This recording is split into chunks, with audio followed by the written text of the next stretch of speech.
लोकसभा निवडणुकींचा रणसंग्राम सुरू आहे. मतदारांना आकर्षित करण्यासाठी उमेदवार दिवसरात्र प्रचार करत आहेत. मात्र भाजपच्या एका उमेदवाराने प्रचारादरम्यान महिलेच्या गालावर चुंबन घेतल्याचा धक्कादायक प्रकार उघडकीस आला असून त्याचे फोटो सोशल मीडियावर जोरदार व्हायरल होत आहेत. बंगालच्या उत्तर मालदा मतदारसंघातील भाजपचे उमेदवार खागेन मुर्मू यांचा एक फोटो व्हायरल होत आहे. प्रचार करत असताना त्यांची रॅली चंचलमधील श्रीहीपूर गावात गेली होती.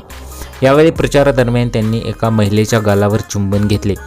त्यांचा हा फोटो सोशल मीडियावर तुफान व्हायरल झालेला असून त्यांच्यावर सर्व स्तरातून टीका केली जात आहे. तसेच या घटनेमुळे भाजपचे महिला विरोधी धोरण सिद्ध झाल्याचे बोलले जात आहे. भाजपच्या राज्यात महिला असुरक्षित असल्याची टीकासुद्धा केली जात आहे. हा भाजपचा खासदार आणि उत्तर मालदाचा उमेदवार खागेन मुर्मू जो स्वतःच्या मर्जीने प्रचारादरम्यान एका महिलेचे चुंबन घेत आहे.